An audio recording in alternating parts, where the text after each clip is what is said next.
Hey guys, what's going on? Welcome to my YouTube channel, 606 Garage. Got several projects in store, but to start off this channel, we are going to start off with this car right here. Bone stock 79 Capri, all original Survivor car, 2-barrel 302 C4, 273 gears, 7.5 inch rear end. I do intend to do quite a bit to the motor, but we're going to start off just bone stock. I have a stock aluminum 4-barrel intake. I have a 600 single line Holley 4-barrel carburetor. We will eventually get to exhaust. We will eventually get to gears, and we're probably eventually going to be putting a 5-speed in this and doing away with the C4. And of course, we have a slew of rear ends to try in this thing if that's what we want to do, if we're not happy with what we get. I do have a rear end sitting right here that has 327 gears. I believe it will find its way in this car pretty quickly. It has 273 gears, and we all know what that's like.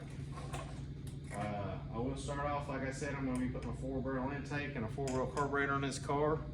We're going to start there. This car does not run good at all. It's very slow. It runs good, but it's just very slow. The AC is dry, so that's just extra weight.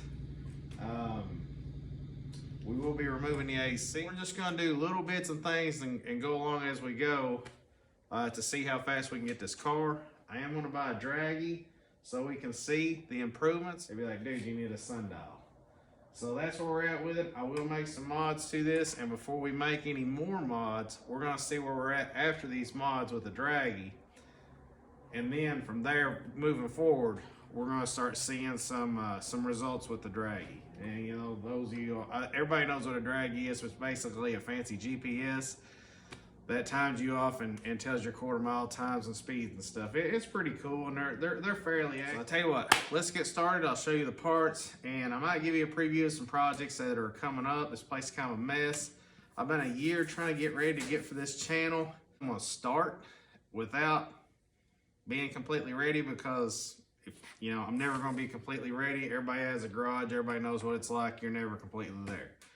So follow me with this car. It's going to be a hot little street car. I know it ain't hard to get a car in the 12s anymore, but back in 1990, say to 95, somewhere in there, 12-second car was a pretty hot street car. And we're going to try, with the original motor, get this car into the 12s. I do have another set of E7 heads that come off a 20,000 mile motor. We'll eventually get those on there. And I am going to eventually get some retro roller lifters to put in this block so I can put a HO roller cam in this thing. I know everybody's like, that's crazy. Why'd you put a stock cam in it? Well, they work pretty good. And, but we'll eventually go bigger than the stock HO. It's eventually going to get cammed up pretty good. Probably a decent set of heads and a really good intake and carburetor. But remember, guys, this is my driver. I bought this because I got tired of always working on projects. I wanted something that I could drive. So whatever I do this car, I'll be able to have it down and back up over the weekend if parts are available. Everybody's struggling with that right now. I feel your pain. So let's get started and let's see what kind of progress we can make this weekend. It's a good weekend, so it's time to take on a bigger project. All right, for the tour, this is the 302 2-barrel AC cruise control. Somebody did put a new 2-barrel carburetor on it.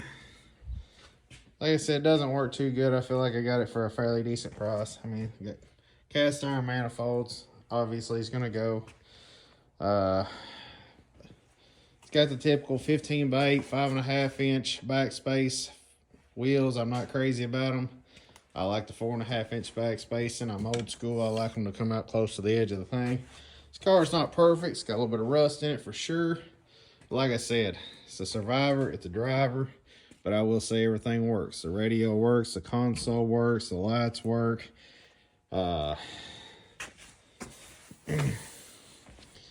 No spoiler car. Let's see. And there's the American racing wheels I was telling you about. They're not great. They were probably popular then. not great today. But the interior don't look horrible. Like I said, this is a 70,000 mile car. Let's take a look at what we got here.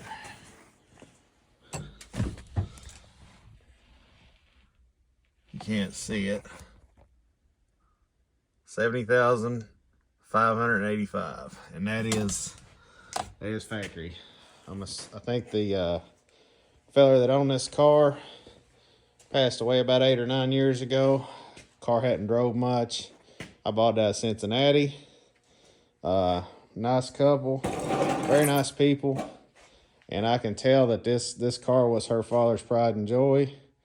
It was very well taken care of, and I think it just kind of got neglected after he passed. They did start fixing some things on it, and like I said, the car does run and stuff, runs well. We'll start up here in a little bit. I did buy this rear end. This is a 7.5 posi. Was told it's a 373, but it turns out it's a 327. And I checked it before I left, and I bought it anyway, because I bought this for 50 bucks. But this rear end is in excellent shape. The posi's in excellent shape, and it came with these brackets here that are about 30 bucks for your shocks, which I can't use on here, but I'd like to have. All right, guys. I've got this pretty much exposed, carburetor's loose and everything. But what I recommend to you, definitely, before you remove the carburetor, have everything ready to come off completely. Then vacuum this thing. Please always vacuum your stuff. Cleanliness. Especially if you're not going to, you know, if you're just doing a quick intake swap or something like that, you know, clean it, because you don't want to be pulling your heads because something fell down in the intake runner. That is just, it's a good way to ruin your day.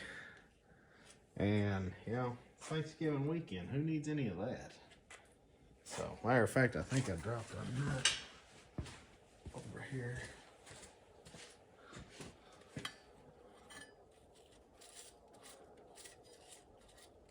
But no, let's see. Nope, I got it done. I picked it up. All right. So.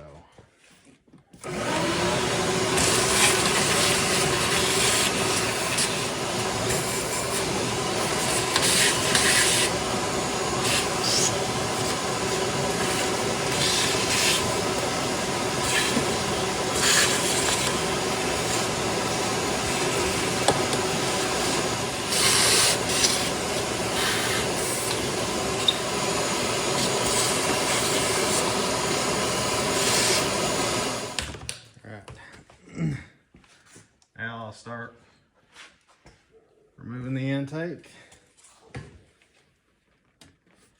Got everything kind of cleaned up. We will go from there. I will follow up shortly. All right, got the intake off. Kind of cleaned up a few things, but super happy with the way everything looks. I'll finish getting it cleaned up. We're gonna get this other intake and carburetor right over here. All right, guys. So anytime I do one of these intakes, you know, obviously tuba anti-seize, but also it doesn't hurt to chase all the threads, like my thread chaser here. Make sure nothing's stopped up, because I kind of started some bolts in these and I felt a lot of resistance, like this one. Looks like it's gonna fight me all the way.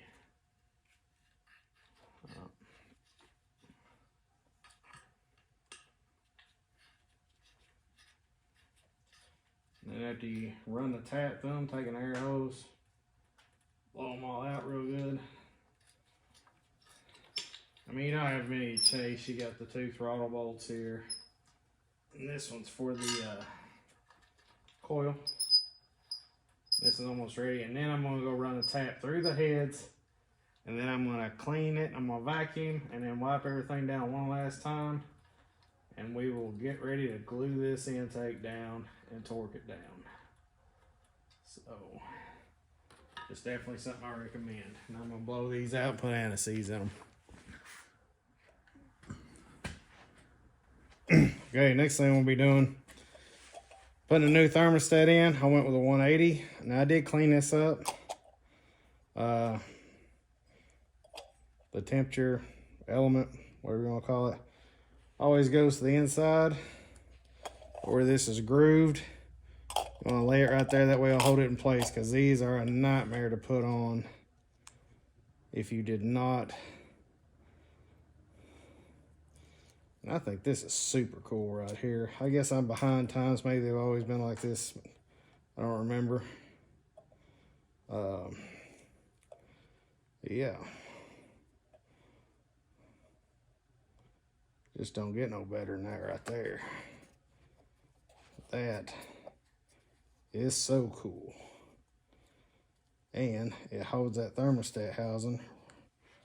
Thermostat housing right in place. O'Reilly's, buddy. O'Reilly's. I don't have an O'Reilly's where I live, but I was running out getting something. I just got some gasket. I use it sparingly. I don't like stuff squooshing out everywhere. I'm sure gray gasket maker, high temp torque. Once I get that, I got that there. Set in there.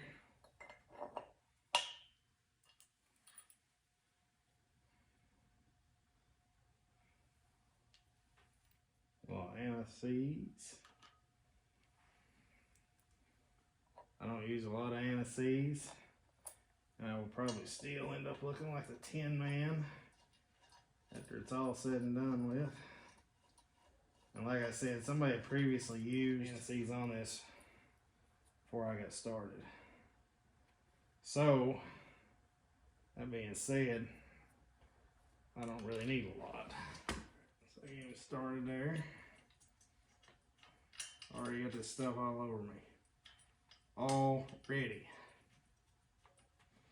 Like I said, I ran it through a bead blaster. The surface that I didn't put gasket maker on was definitely clean and smooth. So I'm gonna torque these down real quick. All right, guys, bear with me. I know I'm gonna screw this up. Kind of a weird sequence.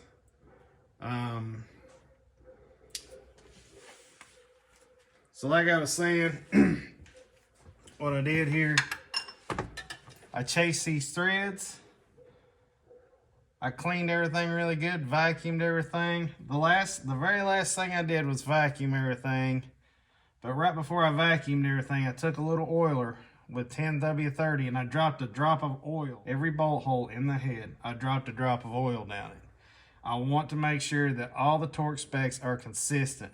The reason for that is, this is probably the most, I don't know, overlooked procedure on a car. People put these down with wrenches all the time, ratchets. I've done it myself 100 times. That's an exaggeration. I've probably done it 5 times. And what I've noticed is, if you don't get this thing torqued properly, small leak somewhere is one of the hardest things to figure out that that's what's wrong. The carburetor always gets the hit for it. I can't get my carburetor adjusted right. I can't do, I can't get the car to run right. I need another carburetor. You probably just got your intake all out of whack. Clean it, be very thorough, chase the threads, oil the threads. If anything, pre-start your bolts, run them all the way in, run them all the way back out. If you can run them all the way in and all the way back out with your fingers, you're good to go. If it feels the same on every bolt hole, you're good to go. If you get one that's dragging, run the tap through it again. Big deal. I mean, you save yourself 5 minutes by skipping over it. What kind of a headache is it to redo it?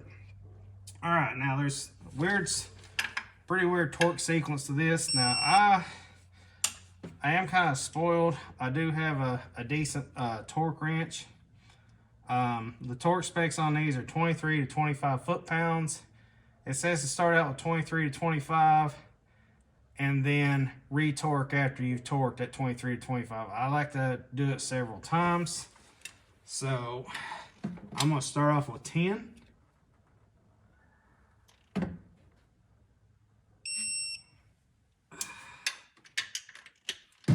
Now when I put these bolts back in here, why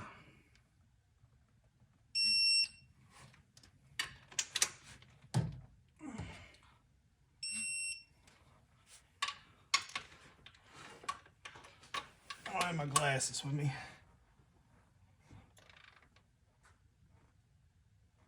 When I put these bolts back in here, I put grade 8 bolts in here.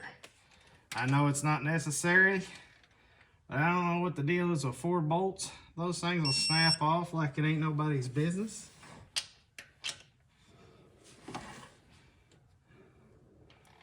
And I will post a picture of the torque sequence on these bolts. You notice it's kind of weird. It starts in the middle between the center and the out. And then once you do that, then you go out and then work your way back in the middle.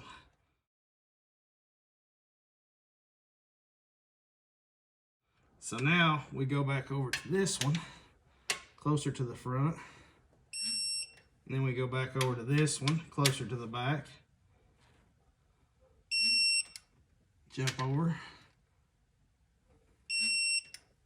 And I'm glad I love that fact that I have this torque wrench because I left my glasses somewhere. Can't find them. Now I started out at 10.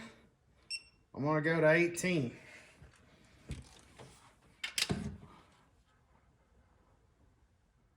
Now, like I said, I use grade 8 bolts because I don't like snapping bolts off trying to take something loose.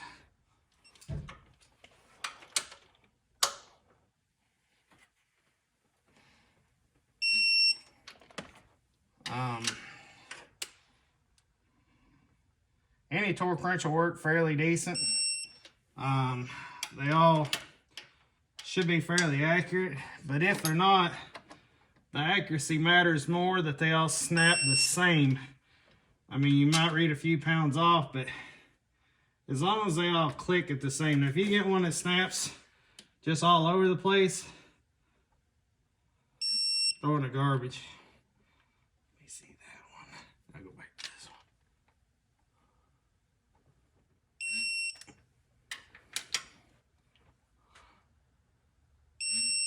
All right, that's 18. Go to 23.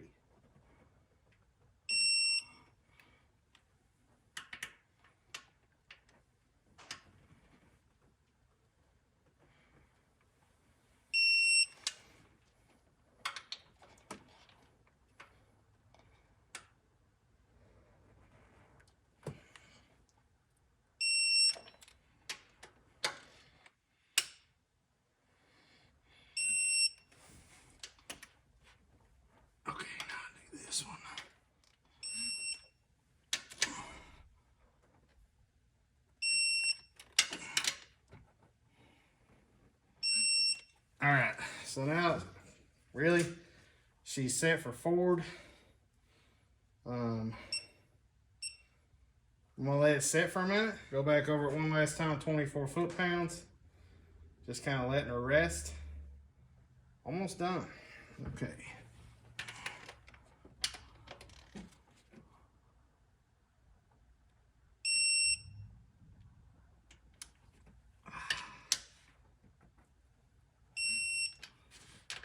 If you think these don't move, look here. It starts to move at 21, 22. So it doesn't save. That one's good.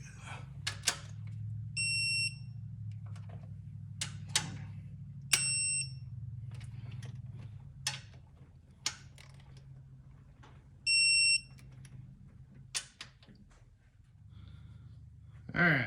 Well, yeah, I missed the part where me putting the carburetor on. Everybody's put one on at some time or another, though. You know, just 4 bolts. I do got a 1-inch spacer. Because, like I said, this thing originally had a spacer in it that was the EGR plate. It's gone. We got the spacer in there now. I kind of sprayed this off with some carburetor cleaner, knocked the loose stuff off of it. Now, I did buy some, these are pretty nice valve cover gaskets. And I did splurge and get some new valve covers. I wanted some that had no name on them. Those were the cheapest ones that I could find that looked fairly decent. They were actually cheaper than the old chrome stamp steel ones. They're about, $65, $75. I don't remember exactly. So, now this thing came with stainless steel bolts. Once again, antices. Antices is for dissimilar metals. That basically means metals that are not the same.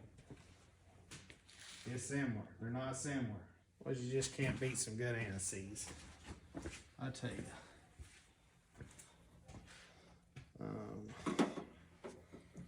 This is probably got a metric. Oh, they're not metric. I'm surprised. I figured these were Chinese valve covers, so I figured they had metric Allen heads, but I was wrong. Once again, seems to be the normal thing lately. Just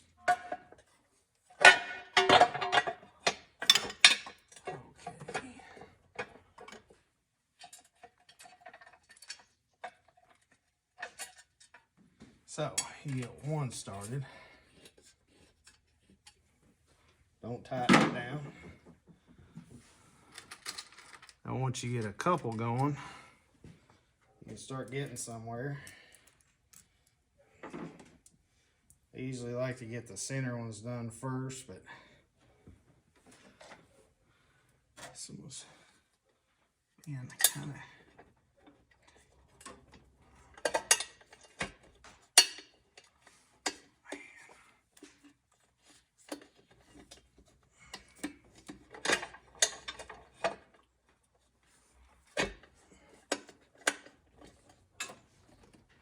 That one started.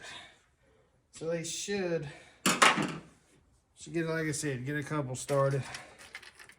Should go pretty easy. I wanted T-bars, but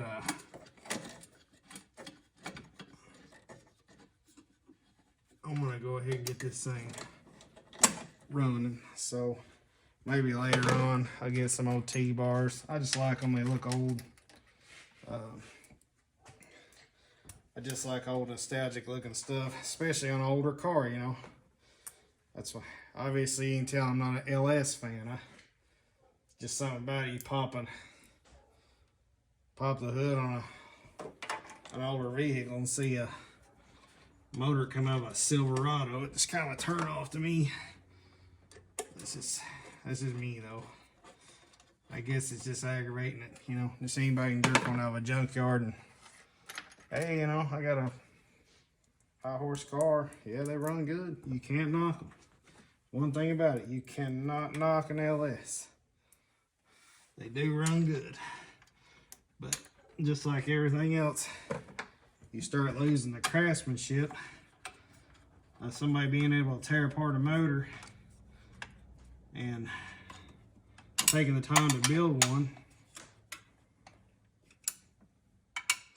You know, used to, you know, the motor was your integrity.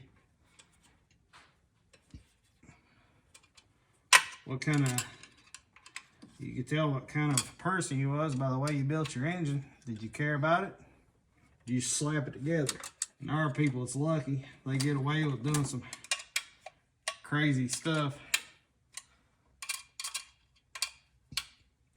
But that's not always the case. You can tell when somebody slaps a motor together and blows apart in 2 days. Look, man, we was giving it all kinds of grief. Yeah, it was. It sure was.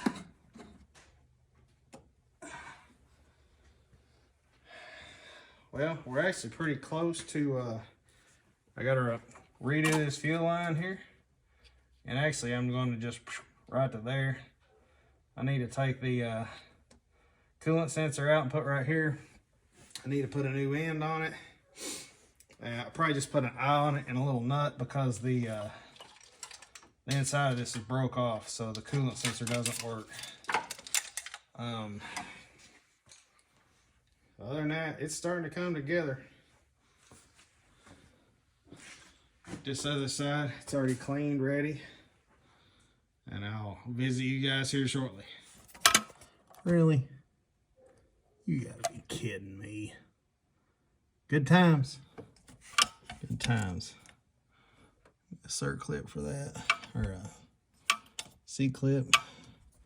I'll take this off and notch that. Good times.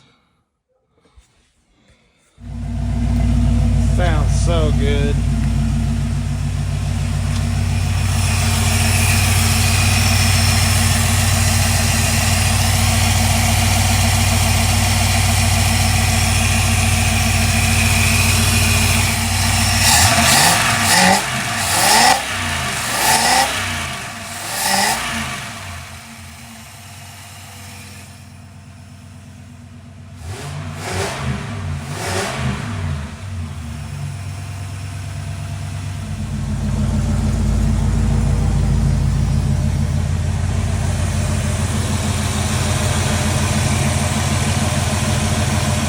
Guys, so I hope you enjoyed the first video. We got a lot more to come. As you can see, we got rear ends. We got so much stuff to try. And you know, as you watch along, you may see me doing an upgrade. Some of you will probably think, that's kind of a waste of time. Yeah, you're probably right. Probably is.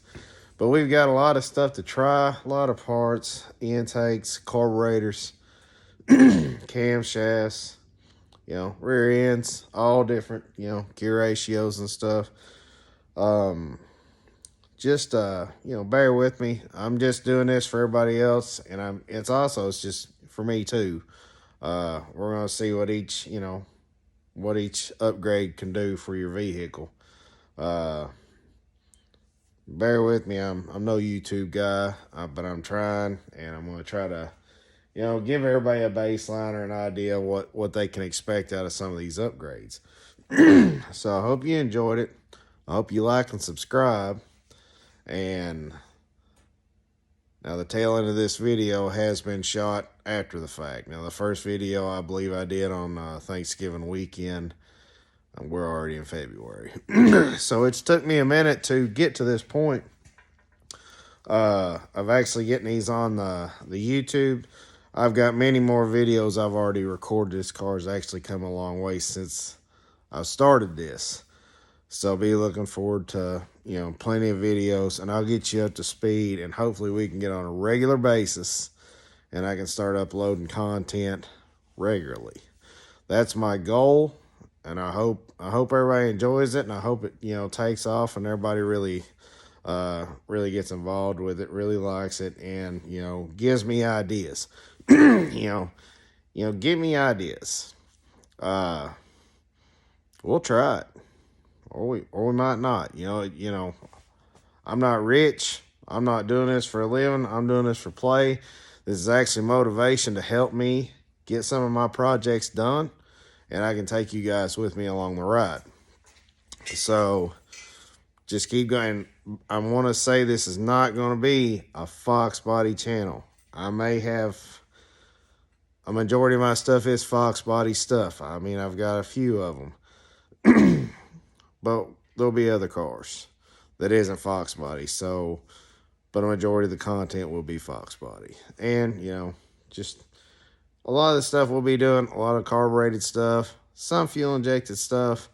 But regardless, some of the stuff you can carry over to whatever you're working on. Some of it, no. Some of it's going to be Fox Body specific.